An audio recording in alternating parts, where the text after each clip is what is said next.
My name is Nancy Beers, and I do equine assisted learning and therapy here at this barn. When I was a kid, I worked on a Morgan horse farm, and so they were raising babies, and it taught me a lot about how to be with horses and about behavior and things like being consistent, having good boundaries. And as I got older, I realized those things apply to people. And so I started out as a young person working in mental health, direct care mental health. And then when I got older, I found that there was a place that you could do those two things together.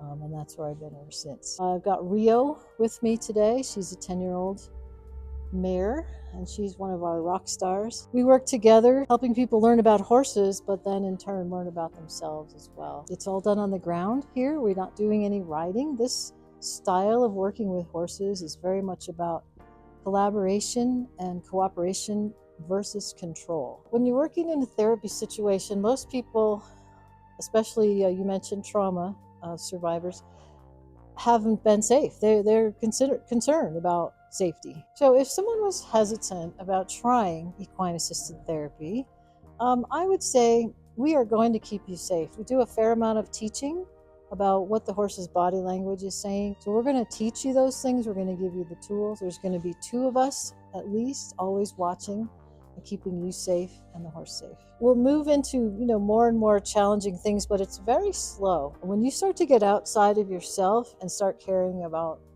this one, you can relax a little bit more. We had a fellow come in on his very first session that expressed later on that he felt relaxed for the first time in a long time. Last week with a horse called Buddy and a gentleman from Milestones who came in, and we were in a small pen outside, and we turned Buddy loose so he could roll on the ground. That's a nice thing to do for a horse. It feels good to them, and it's a way of saying thank you for being with us. So after that, Buddy didn't want to be caught right away. And the next thing you know, the guy's walking along and the horse is just following him, right behind him, and just stops and goes, "You can catch me now," just like that. I think the changes I see the most in the clients have to do with confidence. You're just going a tiny bit outside of your comfort zone, and that's where you can learn and take in something new. Sometimes after the sessions, Justin and I are being high-fiving after the clients turn the corner because it feels